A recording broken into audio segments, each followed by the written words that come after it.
各位爱吃猪肉吗？反正我是挺爱吃的。那你们知道猪爱吃人肉吗？这个我不太想知道，但如果你喂它吃，它应该会吃。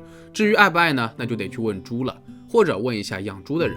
不过应该没有什么人会问这种奇怪的问题吧？毕竟养猪的大多数都是卖肉的。虽然现在也有许多养宠物猪的朋友，为了自己的小宝贝可以茁壮成长，不惜花大价钱给它吃好喝好。毕竟它能给你提供一定的情绪价值，但今天的视频就要给大家介绍一位特殊的爱猪人士。不过他养的可不是什么迷你的小香猪，而是会帮他吃掉人类尸体的猪。据他亲口说猪的命远远超过了别人的命。听到这里，似乎出现了动物保护主义者的言论。那他到底是走火入魔了，还是说对猪有着非比寻常的感情呢？那我们开始今天的故事。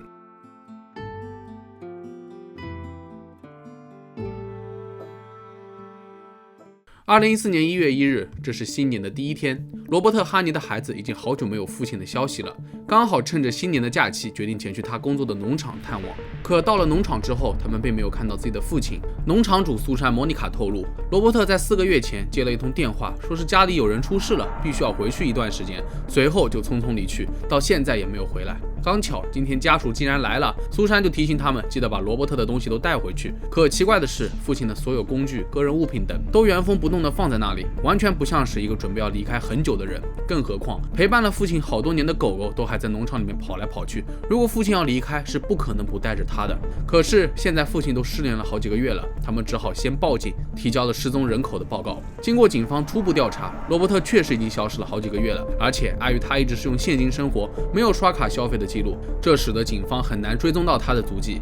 另外，他们也询问了苏珊，据他描述，罗伯特是农场的勤杂工，相处下来，他觉得罗伯特的行为有时候非常古怪，还爱酗酒，在他那里只工作了半年就一走了之了。现在罗伯特的孩子们来找他，看来当初说家里有人出事也不过是借口罢了。不过相反的是，罗伯特的孩子们称父亲是个非常勤劳的人，因为很享受住在树林里面那种安静的氛围，所以他找了份农场的工作。而且父亲曾经透露过，他和农场主达成了协议，只要父亲肯帮助盖房子以及处理各种杂活，他就能住在这儿，还可以得到相应的报酬。一直以来，罗伯特和家人都保持着联系，但这次好几个月都没有了他的消息，家人们很是担心。与此同时，警方发现，虽然罗伯特习惯于用现金交易，但他会使用 EBT， 这是一种电子福利转账卡，而他最后一次使用是在2013年的12月，位置是在俄勒冈州格兰茨帕斯的一家沃尔玛超市，那里距离农场大约有25分钟的车程。很快，警方查看了超市的监控，结果发现使用者竟然是农场主苏珊。由此看来，罗伯特不仅仅是失踪这么简单了。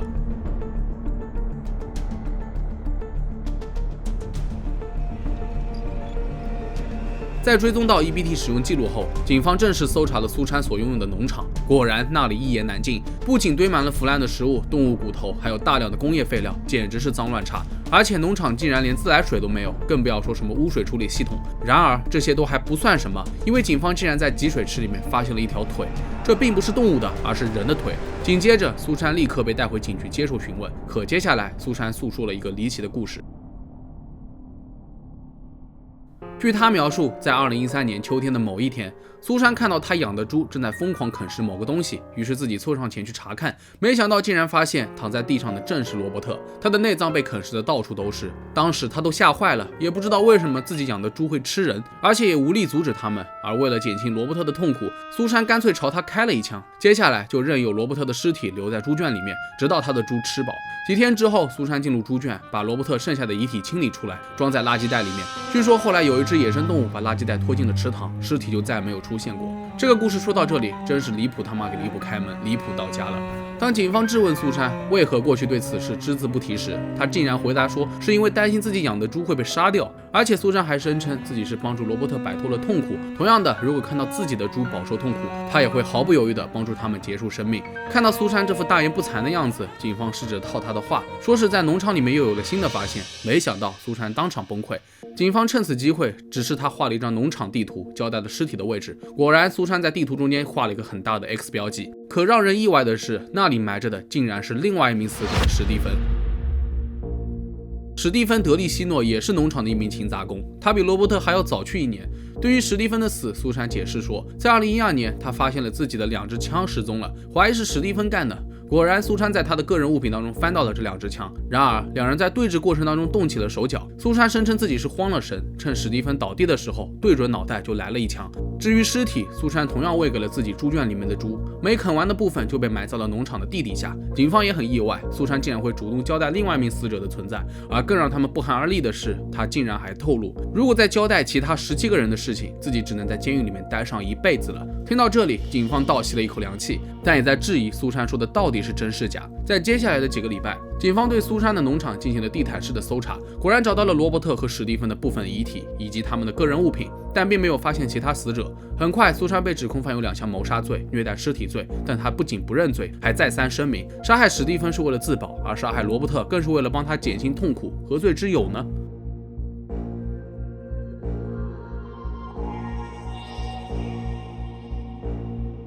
据说苏珊曾经感慨过，我不太重视人的生命，我感觉这个星球最大的问题就是有人类居住，如果没有我们的存在，那所有的动物都能够安然住在这里。也难怪他把猪的命看得比其他人的命还要重要，只能说这人爱猪爱得有些走火入魔了。我不理解，但大为震撼。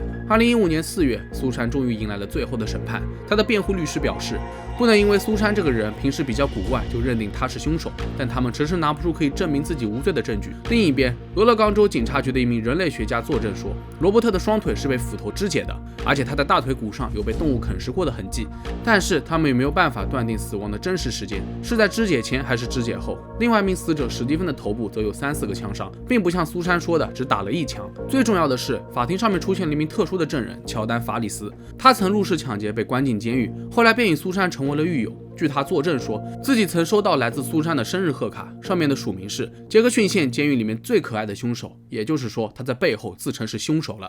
而且在狱中，苏珊曾经还透露过，杀罗伯特是因为他有一天喝多了，对自己动手动脚，他气不过，直接开枪打死了他，然后把他推进了猪圈里面喂猪。面对谎话连篇的苏珊，法官和陪审团只用了1个小时就裁定了他所有罪名成立，苏珊被判处至少50年监禁，而他养的猪也全都被安乐死了。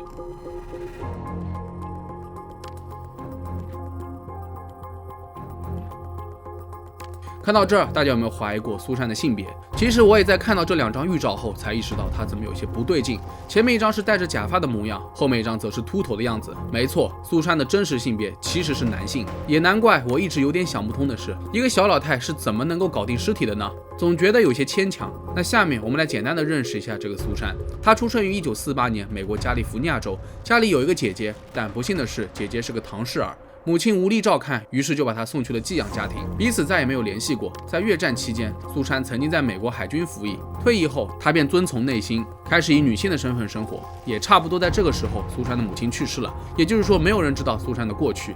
就这样，苏珊留在了旧金山工作，成为了一名工程师，事业进展得很顺利。但渐渐的，她发现自己并不适合繁忙的都市生活，她不擅长处理人际关系，相处的并不融洽，于是就做了一个决定，远离城市，回归农村生活。1991年，苏珊在俄勒冈州的威莫尔农村买下了一个占地21亩的农场，开始养鸡养猪，同时他又开始张罗着招人，想扩大谷仓和房子。受害者罗伯特就是从报纸上看到的招聘信息找到了这份工作。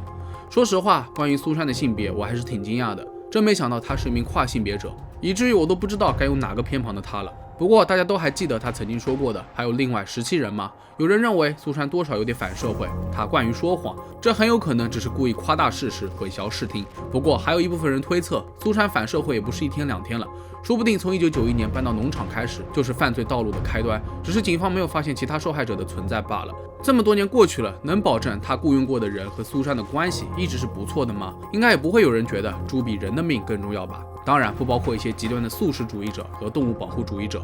那么本期到这里就结束了，如果觉得视频做得还不错的话，也别忘了点赞、收藏和投币。我是郑郑，咱们下期视频再见吧。